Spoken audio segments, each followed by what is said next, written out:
Hello, and welcome to yet another book review. And yes, it's not even been a day since I posted the last one, and already I have another one for you.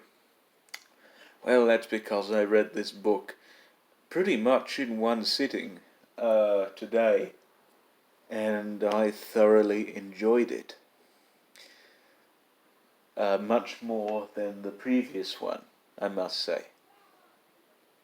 And this particular book is actually by an author who I have talked about before a while ago, who is Sir Arthur Conan Doyle.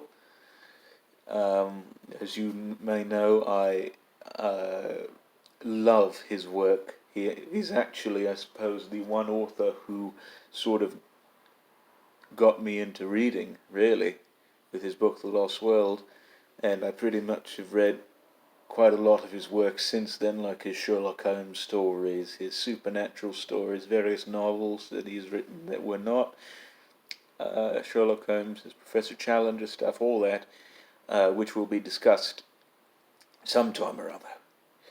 But the last book I reviewed of his was Beyond the City, and I believe that book was relatively okay. This one, however, I could not put down. This one was really something special, and it pains me that this one is not as well known as it is, because it's just so ingeniously done, and really just a great story that more people should know about it. And of course, the book I'm talking about is The Tragedy of the Korsoko. I believe that's how you say it. Korsoko. I'm not quite sure, really. Yes, this book here in the Hesperus edition. I have a few other books in Hesperus editions. They make, I suppose, they print books that are not well known, or by very famous classic authors, which are not too well known in most literary circles, this being one of them.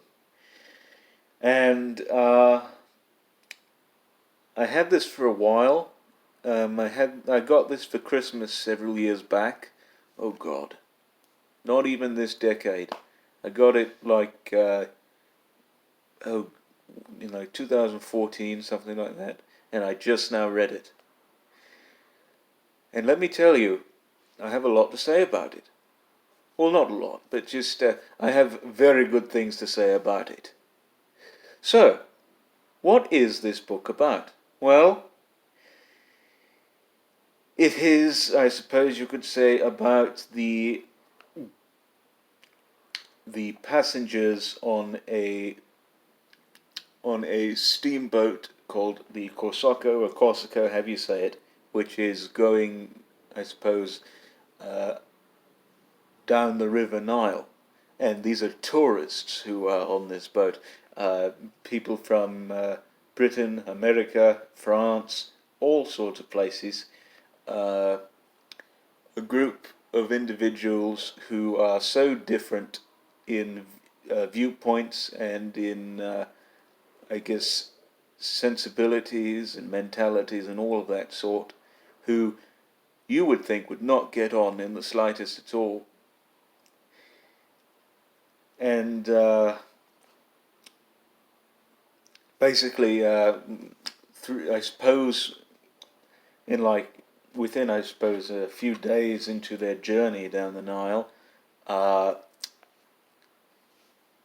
they embank on a certain part of the river to go and explore the land and the various ruins that happen to be there. And in doing so, they just so happen to be ransacked and, I suppose, taken hostage by a group of evil camel men, who I believe are called dervishes. who... This book is set during the British conquest of Egypt several years ago, in the latter part of the 19th century. So basically, they're taken in by these Arabs, these camel men, and essentially, it's almost like a thriller in a sense, because they have to try and figure out how they're going to get out of this mess. And these people who are so unalike, one is, I suppose, an old colonel from the British Army. One is a Frenchman who does not believe in any sort of religion. Another is a solicitor. There are a few women in this group as well, and a few other people too. They have to, I suppose, band together to try and get themselves out of this current situation, to overcome this ordeal. I'm not going to tell you anything more about the book, because I must say, this book had me from page 1, and it would just not let go of me until I finished the bloody thing, and I did.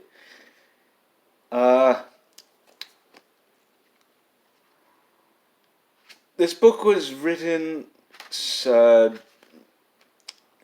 a very interesting time. I believe it was during the time Doyle killed off Sherlock Holmes.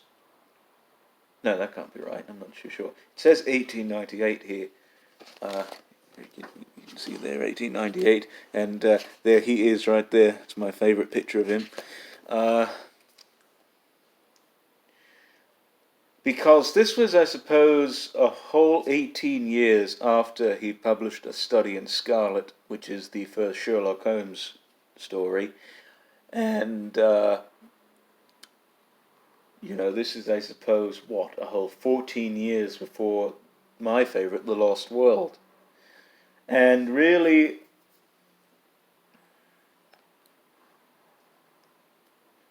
this book sort of got, I guess,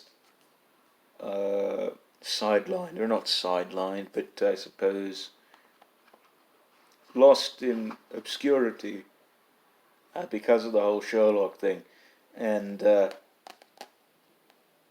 even though it does have to do with some issues that were taking place during the time, like the British conquest of Egypt and everything of that nature, imperialism, and the warring, I suppose, nations that are discussed in this book, and it seemed very timely.